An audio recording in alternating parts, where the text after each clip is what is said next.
What's going on, people? Welcome back to another episode of the FF Ballbusters podcast. My name is Will. Joining me is my co-host Eric, and today we're going to go through our start, sits, stashes, and quits for NFL Week 6. But before we get into that, Eric, you got anything for the people?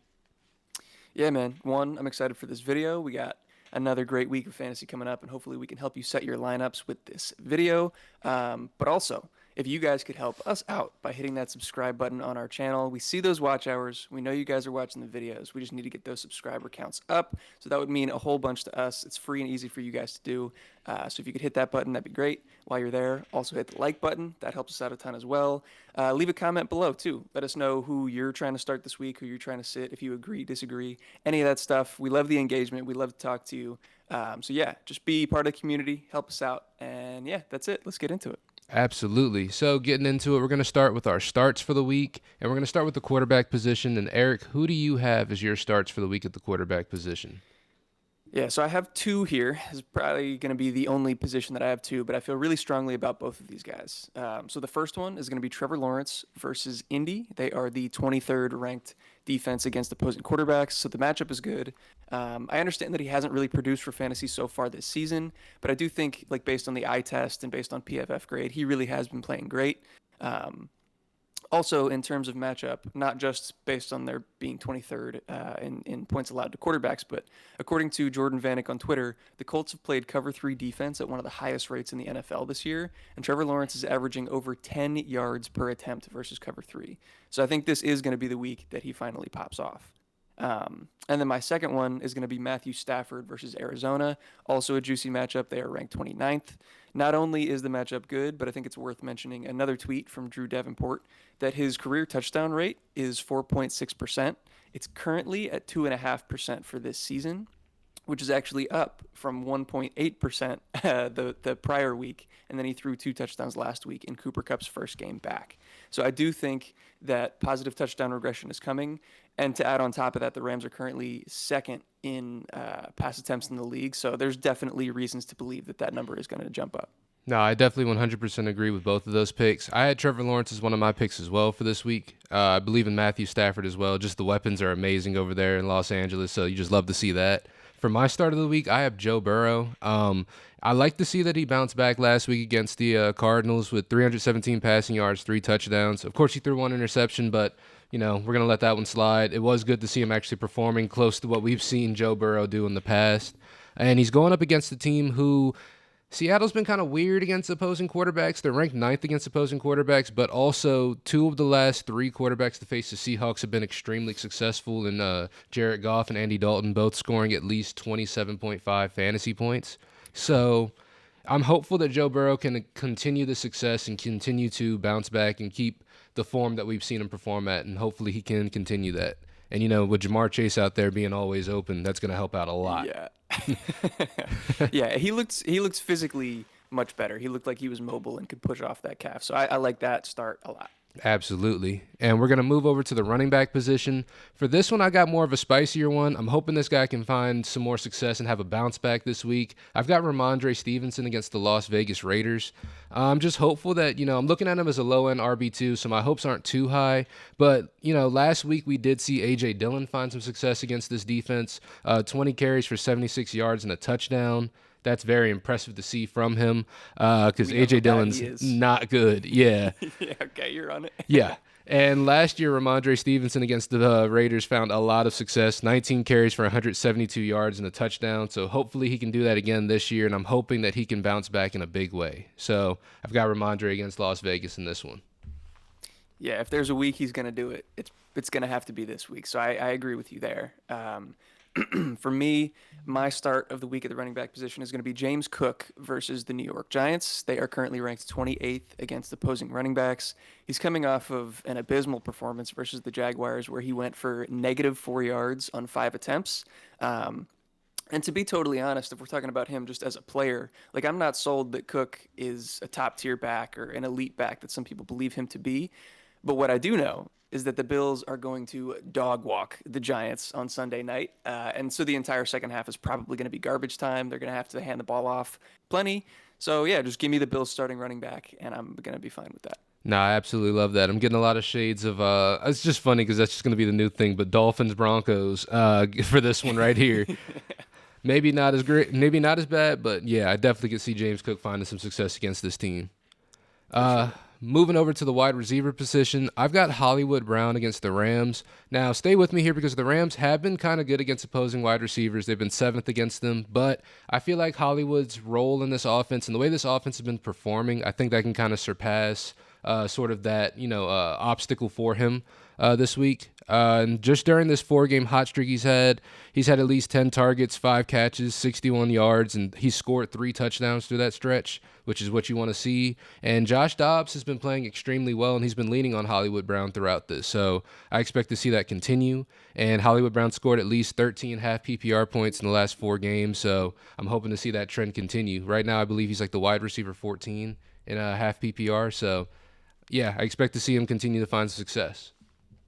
Yeah, I like that. He's been great. And also, I think with James Conner going to IR, you could see the team pass the ball a little bit more. Not that James Conner's like some crazy elite irreplaceable back, but he kind of provides something that I don't think DeMarcado or Keontae Ingram do. So yeah, I definitely think they could spread it out a little bit more, and that will help Hollywood.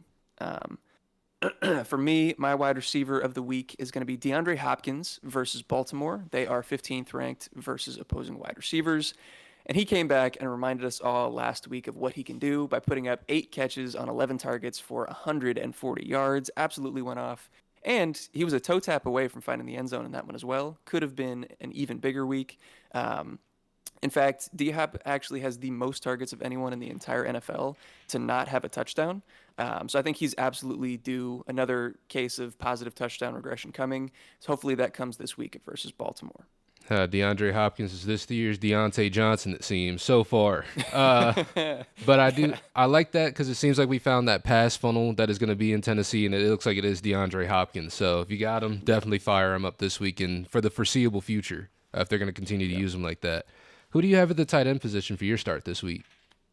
That's going to be Logan Thomas versus the Atlanta Falcons. They are currently 31st ranked against opposing tight ends, so the perfect matchup. But surprisingly, the bigger thing for me is that Logan Thomas actually leads all Washington receivers in expected fantasy points. You'd Whoa. think a team with Scary Terry, Jahan Dotson, Curtis Samuel would choose to feature those guys over a 32-year-old Thomas, but I don't know. It seems like Bieniemy is kind of treating Thomas like the off-brand Kelsey in this offense right now, which I'm not gonna have a problem with it if that means cheap production at the tight end position. The usage is great, the matchup is great, so I'm gonna fire him up. Yeah, definitely Kirkland brand Travis Kelsey, but with the role there, it's just too much to deny, really. For my tight end start of the week, I've got Cole Kmet against the Minnesota Vikings. Against Denver and Washington, Kmet has 12 catches for 127 yards and 3 touchdowns on 14 targets. And he's really just kind of turned into that go-to target for Justin Fields, especially in the red zone. But in terms of just being the number 2 receiver on this team as well, just right behind DJ Moore, he's definitely the guy that he is looking to in those situations. And Minnesota's allowed 3 tight ends this season, and Dallas Goedert week 2, Gerald Everett in week 3, and Travis Kelsey in week 5 to catch at least 6 passes this season. So with just that kind of volume that he has, I feel like the floor is extremely safe and the ceiling is extremely high for Cole Kmet, which is weird for me to say, but I feel like this is great. This is a breakout year for Cole Kmet, truly. And he's going to have a big week against a Minnesota team who's currently 19th against opposing tight ends. I like that a lot. I'm with it. Shall we move on to the sits? Absolutely. So we're going to move to our sits, and we're going to start again with the quarterback position. And I've got Jared Goff against Tampa Bay. And I know Jared Goff's been playing extremely well this season, possible MVP candidate, rah, rah, rah, all that stuff. Hey, I'm just saying they're playing really well, and he's playing really They well. are. No, you're right. But the Buccaneers have allowed only 4 passing touchdowns this season against 6 interceptions, and now they've got Jared Goff on the road, who has traditionally struggled on the road. He scored 16 fantasy points or less in 2 road games this season at Kansas City and Green Bay, and he's under 17 fantasy points in 13 of the last 14 road games going back to 2021. What So, a stat. yeah, it's just something that he's traditionally struggled with, just going back even to the past. So we're hopeful that, Jared Goff can perform, but I'm not betting on it. So I would sit Jared Goff if you had the better option this week. I like that a lot. For me, I am going to go with CJ Stroud versus New Orleans. They are the seventh ranked defense against opposing quarterbacks. And I hate to throw fire on what's been, such a great coming out party for CJ Stroud so far this season, but I don't think it's going to continue in this one. It's obviously a tough matchup, like I said. There's a low projected point total for both teams in the entire matchup. And Tank Dell seems like he's going to miss this game with a concussion. So just not a great situation all around for Stroud this week. And so I'm going to try to avoid putting him in my lineups if I can. Absolutely agree. I think last week we kind of got brought back to earth with CJ Stroud, and he's still performing at a high level, still doing great. But last week, first week, he didn't score, I believe, like 23 fantasy points. He only scored like 16. So brought him back to earth. But CJ Stroud definitely would sit him against a great New Orleans defense. Agreed. Moving to the running back position, I've got Rachaad White versus Detroit. Rachaad White coming off a bye in Week 5 with a pretty brutal matchup against the Lions, and I just don't really trust Rachaad White in this offense. Detroit is yet to allow a running back to rush for more than 43 yards this season. Bijan Robinson had the most total yards against this defense with 60. And Rachaad White is not nearly as good as Bijan Robinson. I think that's safe to say. White has 1 touchdown this year, and he has 2 games with 7.2 PPR points or less, so that's the most conflated his stats can be. Even though he's rested and Tampa Bay's at home, I wouldn't expect much from him in this game against Detroit. Yeah, 43 yards, the max versus this defense is crazy. You got all the good stats. I'm loving this. Yeah, dog. I tried to come with the heat today. It's not like this is the second time we've recorded this video. No bullshit, bro. Hey, we said it the first time. We came correct, but it's all right. Let's move on to my running back sit of the week. This one might be a little bit spicy to some people. We still haven't gotten full confirmation on whether he's going to play or not, but I'm talking Saquon Barkley versus Buffalo. Surprisingly, the matchup actually isn't that bad. Buffalo is 24th ranked against opposing running backs, and they just lost Matt Milano, their best starting middle linebacker for the entire season, it seems like. So, like I said, it's not really about the matchup necessarily. It's more so about Barkley coming off of this injury. He's coming off of the high ankle sprain. It's been, like 3.5 weeks now. And the last video that we saw of him at practice, his ankle was still heavily, heavily taped up. He didn't seem to be moving entirely freely. He was still a little bit ginger and kind of favoring that ankle. And we've seen from him in the past, he's kind of loses his explosiveness off of high ankle sprains. We saw it the year that he came off the ACL. He was starting to break out again, and then he got slowed down by that injury. So I just don't think he's going to be anywhere near 100%, at least this week. And so for that reason, I'm looking for better options if you have one. Yeah, I absolutely agree with that. It's easy to key in on the run. Even though they've been bad against the run, it's easy to key in on it when they can't do anything else. They've been putrid in the passing game. So, yeah, not hopeful for Saquon, even if he does play. Like you said, behind that offensive line is crazy. Also worth noting, one, like you mentioned, the offensive line. Oh, Daniel Jones not playing. Out with the neck injury, so it's going to be Tyrod Taylor in there, which... Is that going to be any different than Daniel Jones? I don't know, but I feel like it can't be that much better. So yeah, it's still not a good sign. Yeah, definitely agree with that. So definitely tough sledding for the New York Giants this weekend and Saquon Barkley if he plays. So Saquon, do not start him if you have him this week. Do not recommend. Yeah. Moving to the wide receiver position, I've got Terry McLaurin against Atlanta. So it's weird. Terry McLaurin's only scored 1 touchdown this season so far, and he's been held to 8 half PPR points in 3 of the last 5 games. He also has 6 targets or less in 4 outings this season, and it's just a tough matchup against this Falcons team who's 5th against opposing wide receivers and giving fantasy points. So far, they've limited guys like Adam Thielen, Romeo Doubs, Calvin Ridley, and Nico Collins. But Amon-Ra St. Brown in Week 3 was able to find success against this team with 15.1 half PPR points, and he's the lone wide receiver one to do so against the Falcons. But that's also because he operates in a different part of the field than those 4 guys as well. Operates mainly out of the slot. Those guys operate mainly on the outside where Terry's going to operate. So to say that he's going to find a lot of A.J. Terrell matchups, stuff like that, A.J. Terrell has been amazing so far. He's been one of the most underrated players in the league in these past few years, and I just see him having a pretty good game as per usual, and Terry McLaurin's not going to find some success against that. Yeah, couldn't agree more. It sucks. Love Terry, but I don't think it's going to happen this week. For me, I kind of went with a cop-out, kind of went with an easy one. I'm going to say all Browns pass catchers versus the 49ers. Deshaun Watson is sitting out again this week after having been cleared 2 weeks ago, medically cleared to play. So I don't know why we're not seeing more reporting into that. But anyway, that's besides the point. PJ Walker is going to be making his debut this season versus maybe the best defense in the league.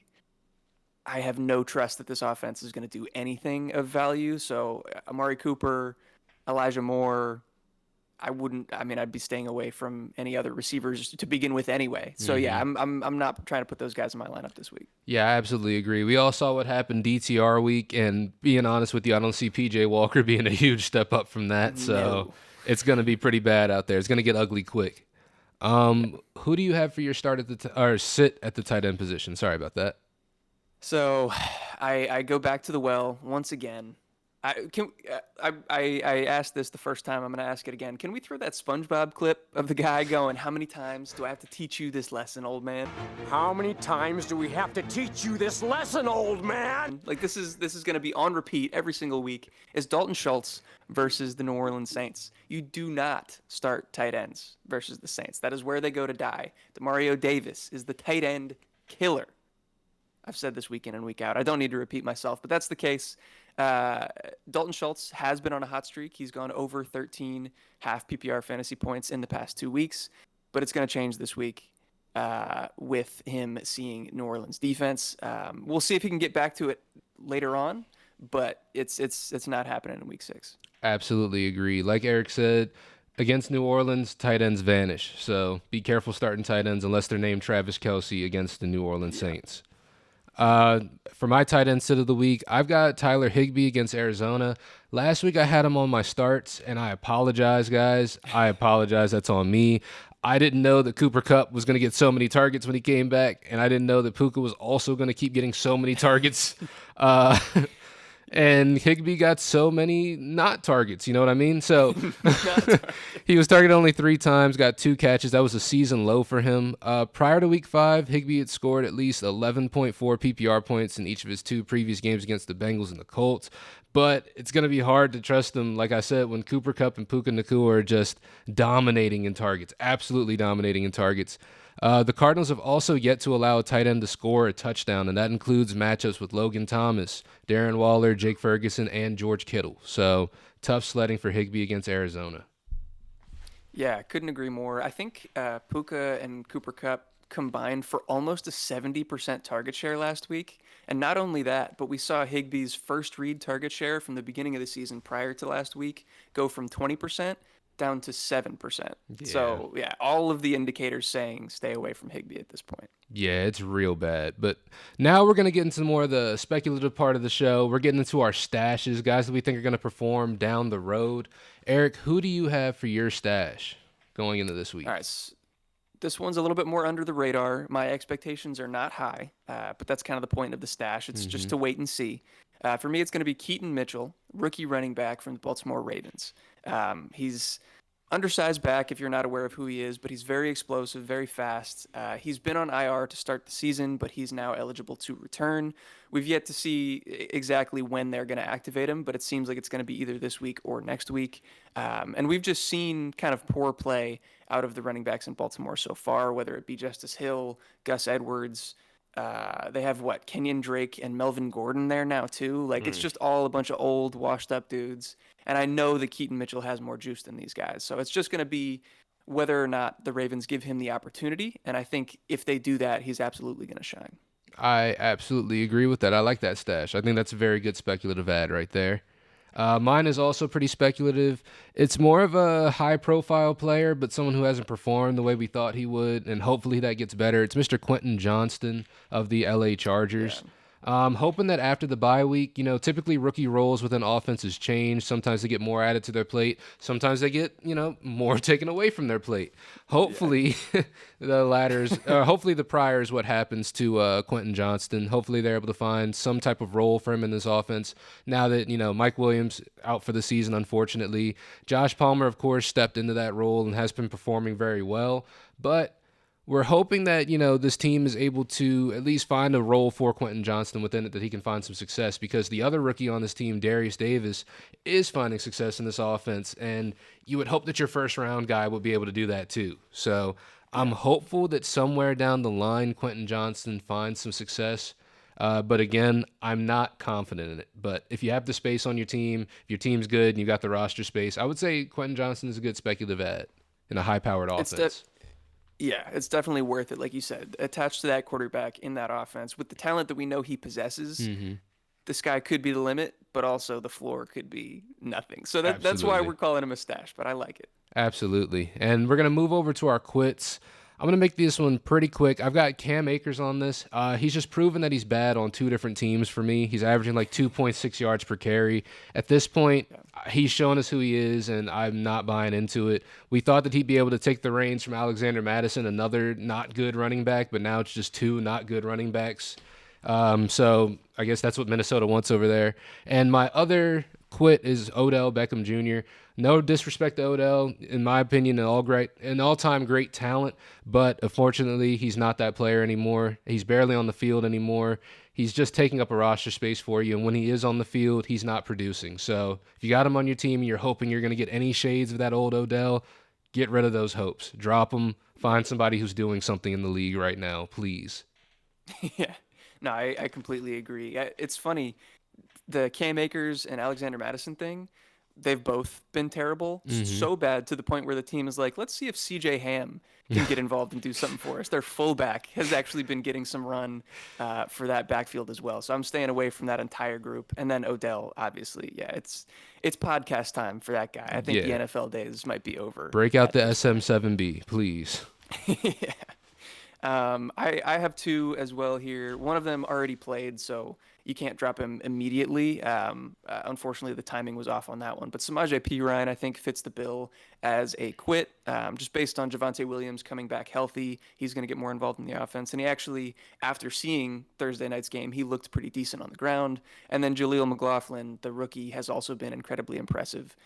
So I think he's going to be the odd man out. And I wonder if they even move him. Maybe back to Cincinnati. They're kind of in need of another running back over there. We'll see. That's all speculation. But Samaje Perine, I'm trying to get him off my teams at this point. And then my second one, I'm thinking maybe Pat Freiermuth. Tell me if it's too early, but we're talking lots of injuries. We're talking poor play and production from him. Kenny Pickett's been bad, obviously. This offense has been low pass volume.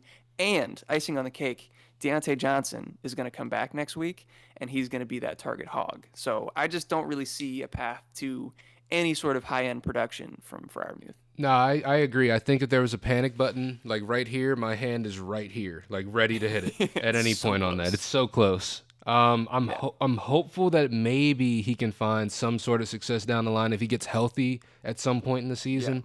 But like you said, it's just he's never really healthy any season. He's one of those guys who's consistently on the injury charts as well. I've learned, these past few years. But Yeah. hopefully he can find some kind of success, but I definitely am getting near that panic button, about to smack it. So Yeah. that's going to round out our list, guys. That's our start, sit, stashes, and quits going into NFL Week 6. If you agree, disagree, anything like that, sound off in the comments down below. Let us know what you think. Let us know if you feel like anybody deserved to be on this list that we overlooked. Do you feel like if anybody was on any of our lists that felt like they shouldn't have been there? Let us know in the comments below. Hit that like button. It's absolutely free, and it's the best way to get our stuff out there in the algorithm. And hit that subscribe button and that notification bell. That way you know when we drop our latest videos. But with that being said, Eric, do you have anything else for the people before we go? Yeah, just real quick, if you guys could also check the links down in the description below. First and foremost being our Discord. If you want to come join that community, if you want to engage with us even further than just in the comments, because like Will said, we will respond to all of that. But if you want to have an even deeper conversation, talk to us, talk to some of the people that are already in that community, hit that link, join the Discord. It's a great group over there. We would love to add you. And then some of the other links as well to our sponsors. You can check out Dynasty Owner. We have a code for 20% off at sign up on Dynasty Owner, and then also Do Numbers if you're interested in some cool apparels, t-shirts, hoodies, hats, any of that stuff. I'm wearing one right now. You can use our promo code Do Numbers 15 to get 15% off at checkout. So support us, support our sponsors. That would be fantastic. But I think that is all I have. So as always, if you've made it this far in the video, we love you, and we will catch you in the next one. Peace. Peace.